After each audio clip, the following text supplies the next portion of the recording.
नमस्कार मित्रांनो, मी Gayatri Mahajan Gayatri online academy या यूट्यूब चॅनलमध्ये तुम्हा सगळ्यांचं स्वागत करते. कसे आहात विद्यार्थी मित्रांनो आणि अभ्यास कसा चालू आहे तुमचा? टेटची एक्झाम खूप जवळ आलेली आहे आणि आजचा व्हिडिओ टेटच्या एक्झामची प्रिपरेशन करणाऱ्यांसाठी खूप खास ठरणार आहे, कारण यामध्ये मी घेऊन आलेली आहे सगळ्या शॉर्ट ट्रिक्स ज्या की तुम्हाला खूप उपयोगाच्या आहे आणि वेळेवर तुमचा मार्क्स वाढवणार पण आहे आणि तुमचा टाइम पण वाचवणार आहे. तर आजचा व्हिडिओ सगळ्यांनी नक्की बघा. आजचा व्हिडिओ खरंच खूप खास आहे. यामध्ये आपण सगळे मिक्स प्रॉब्लेम घेणार आहोत.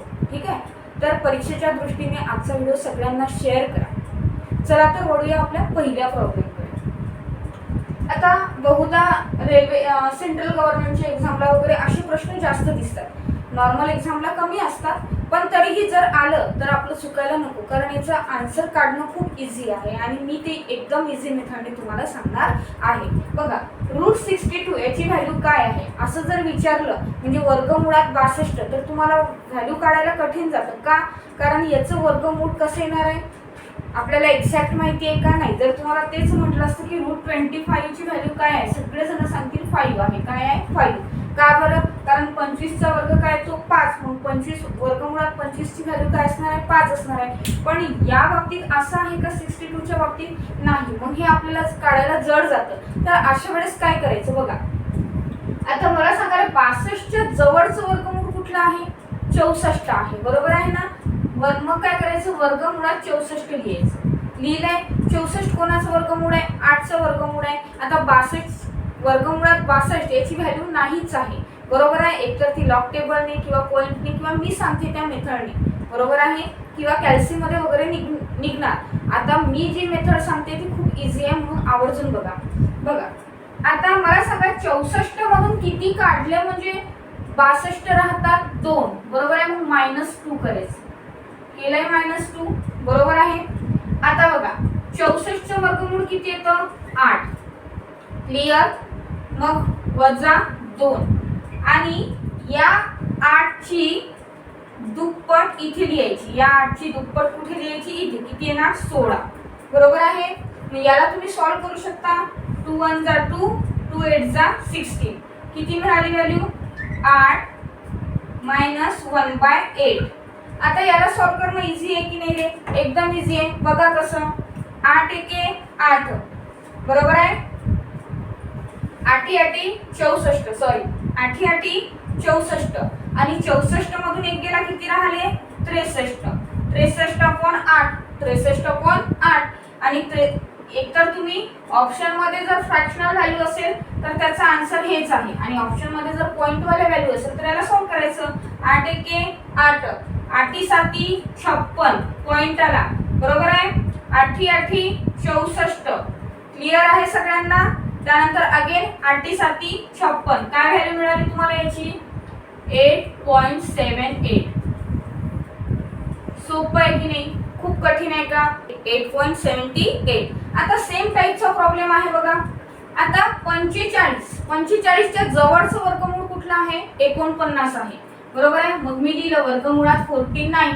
आता 49 मधून किती काढले म्हणजे 45 राहतात? 4 काढले म्हणजे. बरोबर आहे. मग मायनस काय करायचं? 4 करायचं. हे कोणाचं वर्गमूळ आहे रे? 7चं. -4. आणि खाली काय म्हटलं मी? याची दुप्पट लिहायची. 7 दुणे 14. 7 दुणे 14. क्लिअर आहे.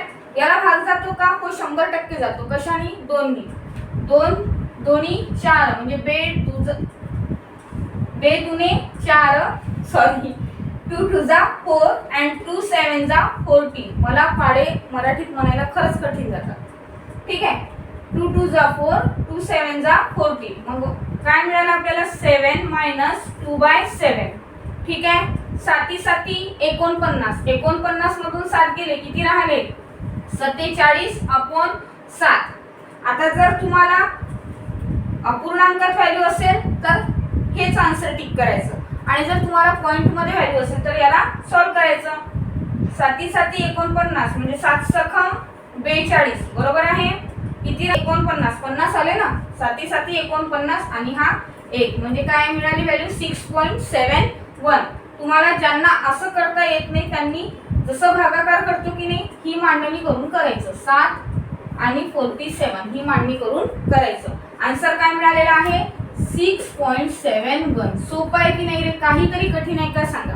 किती लवकर काढले आपण. आता भागाकार करायला थोडासा वेळ लागतो, मी तुम्हाला समजावून सांगत आहे म्हणून वेळ लागत आहे. मला जर बुक आणि पेनावर करायचं असेल तर मी याहीपेक्षा फास्ट करू शकते की नाही, बरोबर आहे ना. कुठेही जाऊ नका, व्हिडिओ एंड पर्यंत बघत राहा.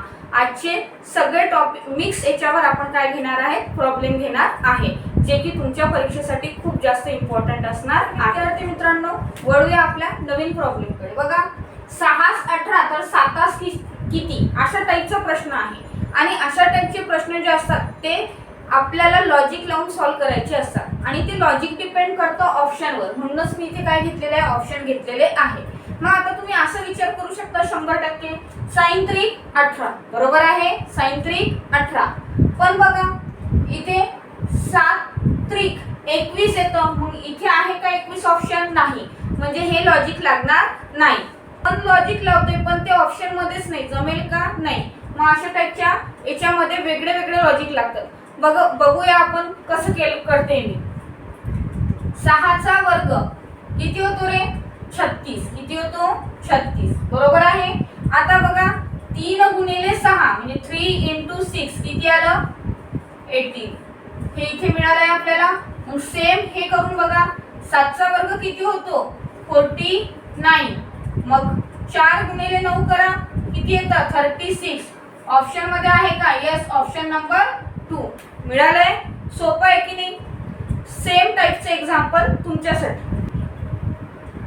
बघा 624 ला किती आहे 12 आहे, तर 933 ला किती येणार असा प्रश्न आहे. आणि इथे 12 आहे 624 ला, बरोबर ना. मग आता इथे 933 आपण कधी कधी काय होतं, बरेच जण असे लॉजिक लावतात की 624 चे 12 आहे, बरोबर आहे. मग 33 चे 933 चे किती असायला पाहिजे. मग ही संख्या लहान आहे त्याचे 12 आले, मग ही संख्या वाढली आहे तर पण याची पण संख्या वाढायला पाहिजे, असं बरेच जण लॉजिक लावतात. पण ऑप्शन मध्ये तर 12 पेक्षा सगळ्या संख्या लहान आहे, बरोबर आहे. काही जण असा विचार करतील इथे 24 आहे, 24 ची म्हणजे काय केलेलं आहे कमी केलेलं आहे, एक पट केलेली आहे, म्हणजे 12 ची दुप्पट 24. इथे 24 आहे तर 24 ला 2 ने भागलं तर 12 आलं. मग इथे 33 ला 2 ने भागलं तर पॉइंट मध्ये आन्सर येते, बरोबर आहे की नाही. 33 ला 2 ने पूर्णपणे भाग जात नाही आणि पॉइंट मध्ये तर आपल्याकडे व्हॅल्यूच नाहीये. मग अशा वेळेस कुठलं लॉजिक लावायचं. बघा मी काय करते, 6 चौक या दोघांचा काय केला मी गुणाकार केला. 6 चौक किती आले 24 आणि 24 ला ह्या मधल्या 2 ने, ज्याला मी सर्कल केलेला आहे ना, या मधल्या 2 ने काय केलं याला डिवाइड केलं. किती आला आन्सर 12. मग सेम लॉजिक इथे लागते का बघा 933 बरोबर आहे. या तिघांचा काय करायचा, या दोघांचा गुणाकार 27 केलं. मग 27 ला काय करणार, या मधल्या 3 ने काय करणार मी डिवाइड करणार, बरोबर आहे की नाही. मग 27 भागिले 3 किती आला आन्सर 9. ऑप्शन मध्ये 9 आहे का, यस शुअर आहे, बरोबर आहे, ऑप्शन नंबर 4. समजलं की नाही. सोपं आहे की नाही रे, काहीही कठीण नाही. फक्त अभ्यास मन लावून करा, व्हिडिओ मन लावून बघत राहा, कुठेही जाऊ नका. खरंच व्हिडिओ एंड पर्यंत बघत राहा. लास्ट प्रॉब्लेम जे झालं त्यावरचं हे होमवर्क आहे तुमच्यासाठी. सेम मेथडने सॉल्व्ह करून बघा.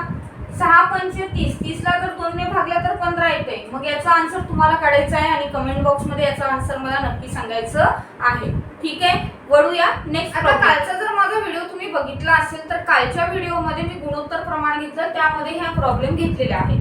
पण बऱ्याच जणांना ती जी मेथड मी सांगितलेली आहे ABC, त्यानंतर AB असं लिहा, मग BC असं लिहा, मग क्रॉस बाण मारा आणि ते तसं करा, हे बहुतेक लोकांना कठीण गेलेलं असेल. पण जेव्हा 3च व्हॅल्यू विचारलेल्या असतात ना, त्या 3 व्हॅल्यू साठी एक शॉर्ट ट्रिक आहे. ती शॉर्ट ट्रिक सगळ्यांना जमेल, खात्री आहे मला. कसं करायचं, मांडून घ्यायचं.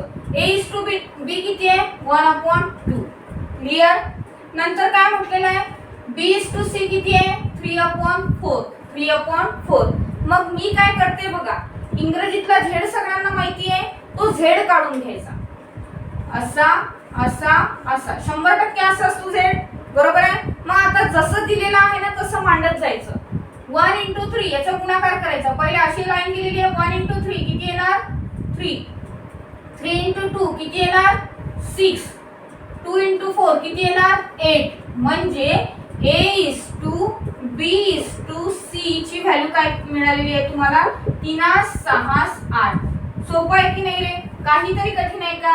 बघा, पण ही जी मेथड आहे, मी पुन्हा सांगते, ही जी मेथड आहे, जेव्हा तुम्हाला 3 संख्या विचारलेल्या असतात, एकाच दोनास 3 किंवा a is to b is to c, अशा वेळेस लीगल आहे, अशा वेळेस त्या प्रॉब्लेमला लागेल. चार व्हॅल्यू जेव्हा विचारलेले आहेत तेव्हा थोडं कॉम्प्लिकेशन वाढेल तुमचं. त्यावेळी मात्र ती मेथड नक्की यूज करा. क्लिअर आहे?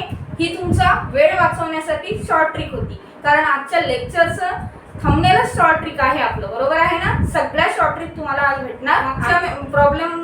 मागच्या मेथडवरचं सेम प्रॉब्लेम पुन्हा एकदा.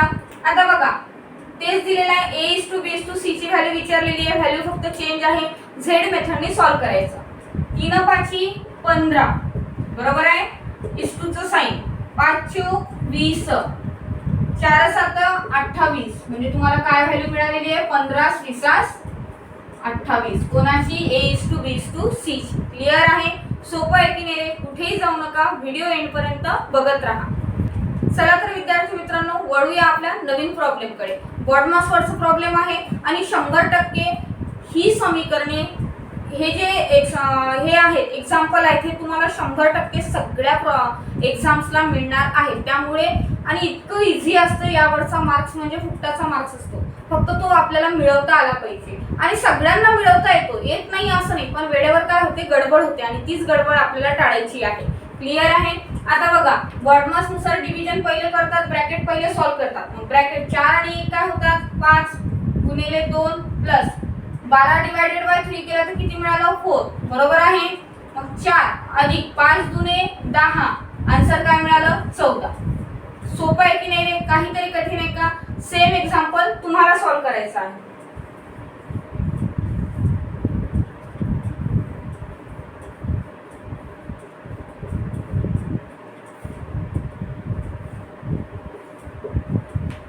हे एक्झाम्पल तुमच्यासाठी होमवर्क आहे. या एक्झाम्पलचं आन्सर मला कमेंट बॉक्समध्ये 100% सांगायचं आहे. क्लिअर आहे? चला तर विद्यार्थी मित्रांनो, बघूया आपण एक नवीन टाईप. नोट लिहिलेली आहे मी. n क्रमवार समसंख्यांची बेरीज जर तुम्हाला विचारली, असं विचारलं की क्रमवार समसंख्या, n म्हणजे काय? कुठलाही नंबर, तर तुम्हाला त्या नंबरच्या क्रमवार समसंख्यांची बेरीज जर विचारली तर काय करायचं? n into n+1. बघा कसं करते मी. पहिल्या 10 क्रमवार समसंख्यांची बेरीज किती? मग आपल्याला n काय दिलेला आहे? 10 दिलेला आहे, 10 घेतलाय, बरोबर आहे. आता n+1 म्हणजे किती रे? 11. 10 अधिक 1 किती? 11.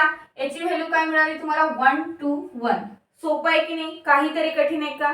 मग असेच जर प्रश्न आले तर त्यामध्ये हीच ट्रिक वापरा, जेणेकरून तुमचा वेळ वाचेल. 100% वाचणार आहे, खात्री आहे मला. नेक्स्ट क्वेश्चन सेम टाईपचा. पहिल्या 20 क्रमवार समसंख्यांची बेरीज किती? काय करायचं? n किती आहे आपला? 20. 20 गुणिले काय करायचं? 20 + 1 किती होत आहे? 21.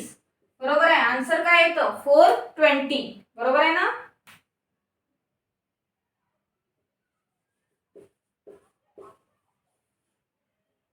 आन्सर काय मिळालं? 420.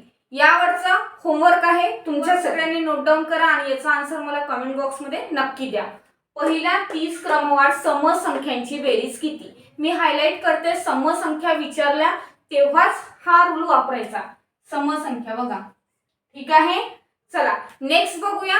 जर तुम्हाला प्रश्न आला पहिल्या n नंबरच्या विषम संख्यांची बेरीज किती? क्रमवार विषम संख्यांची बेरीज, अशा वेळेस काय करायचं? कुठेही जाऊ नका, व्हिडिओ एंड पर्यंत बघत राहा. मित्रांनो, प्रश्न सगळ्यांना दिसतोय.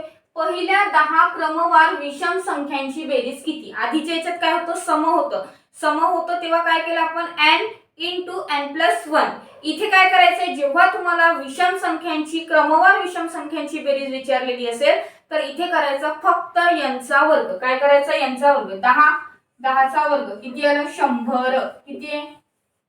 किती सोपं आहे. आणि तसं जर तुम्हाला विषम संख्या मांडत गेले असते, त्यानंतर त्याचं बेरीज काढली असती, किती कठीण गेलं असतं. बरोबर आहे की नाही? मग हे किती सोपं आलं. सोपं आहे की नाही? सेम एक्झाम्पल नेक्स्ट बघू. पहिल्या 30 क्रमवार विषम संख्यांची बेरीज किती? काय करणार? 30 घेणार, 30 चा काय करायचा? वर्ग. किती आलं? 900. इझी आहे की नाही रे? काहीतरी कठीण आहे का? नाही. मग यावरचं होमवर्क तुमच्यासाठी. मला काढायचं आहे पहिल्या 15 क्रमवार विषम संख्यांची बेरीज आणि या प्रॉब्लेमचं आन्सर मला कमेंट बॉक्समध्ये 100% सांगायचं आहे. कुठेही जाऊ नका, व्हिडिओ एंड पर्यंत बघत राहा. प्रॉब्लेम दिसतोय बोर्डवर. काय म्हटलेलं आहे? ए हा बी पेक्षा 24 पटीने अधिक आहे. ए हा बी पेक्षा 24 पटीने अधिक आहे, तर बी हा ए पेक्षा किती टक्क्यांनी कमी आहे?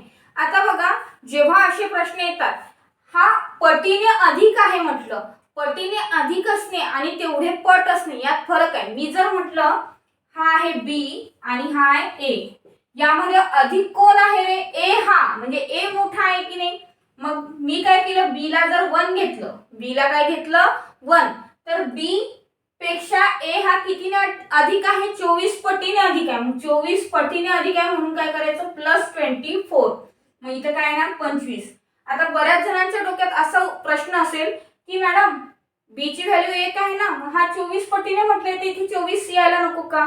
बघा, गणितामध्ये हाच तर घोळ होतो. काय आहे, जेव्हा तुम्हाला म्हटलं जातं की 24 पटीने अधिक आहे, तेव्हा ती पट त्यामध्ये असलेल्या याच्यामध्ये काय करायची, अधिक करायची, म्हणजे प्लस करायची. आणि जेव्हा म्हटलं जातं की ए हा बी च्या 24 पट आहे, बी च्या 24 पट आहे, म्हणजे बी जर 1 असेल तर हा काय असला पाहिजे, 100% 24 असला पाहिजे. हा काय असला पाहिजे, 24.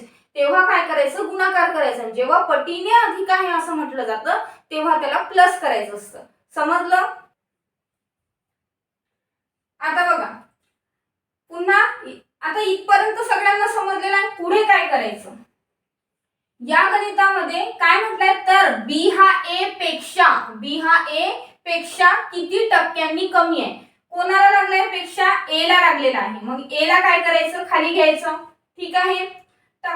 दोघांमधला फरक किती आहे? 25 वजा 1 केलं तर किती येतं? दोघांमधला फरक म्हणजे वजाबाकी किती येतोय? 24. त्यानंतर टक्केवारी विचारली आहे म्हणून काय करायचं, 100. 25 एके 25, 25 चौक 100, 24 गुणिले 4 किती आलं? 96%. म्हणजे बी हा ए पेक्षा 96% काय आहे, कमी आहे. 96% काय आहे, कमी आहे. समजलं की नाही रे? सोपं आहे ना. कुठेही जाऊ नका, व्हिडिओ एंड पर्यंत बघत राहा. लास्ट प्रॉब्लेम तुमच्यासाठीच. चला तर विद्यार्थी मित्रांनो, प्रॉब्लेम वाचूया. ए हा बी पेक्षा 19 पटीने अधिक आहे. ए हा बी पेक्षा 19 पटीने काय आहे, अधिक आहे. तर बी हा ए पेक्षा किती टक्क्यांनी कमी आहे? अशा वेळेस काय करायचं, मांडून घ्यायचं. कोणाला म्हटलेलं आहे लहान? बी ला, बरोबर.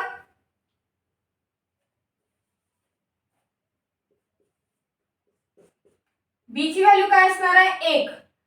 तर हा 19 पटीने अधिक आहे म्हणजे हा काय होणार आहे, 20. म्हणजे याच्यामध्ये काय करायचे, +19 1 मध्ये, बरोबर आहे. मग पेक्षा कोणाला लागलेला आहे, ए ला. मग ए ला कुठे ठेवायचं, खाली. 20. दोघांमधला फरक किती आहे, 19. बरोबर आहे ना. दोघांमधला फरक किती आहे, 20 वजा 1 केलं तर 19. पेक्षा कोणाला लागलेला आहे, ए ला लागला म्हणून ए ला खाली ठेवलं छेदामध्ये. त्यानंतर टक्केवारी विचारली म्हणून काय करायचं, 100. 20 एके 20, 20 पंच 100, 5 गुणिले 19 किती आलं, 95%. किती आलं, 95%. आजचा व्हिडिओ सगळ्यांसाठी खूप महत्त्वाचा होता. व्हिडिओ कसा वाटला हे कमेंट बॉक्स मध्ये नक्की सांगा. त्यानंतर व्हिडिओला लाईक करा, सबस्क्राइब करा आणि शेअर करायला विसरू नका. तब तक के लिए बाय. आणि अभ्यास खूप छान पद्धतीने करत राहा.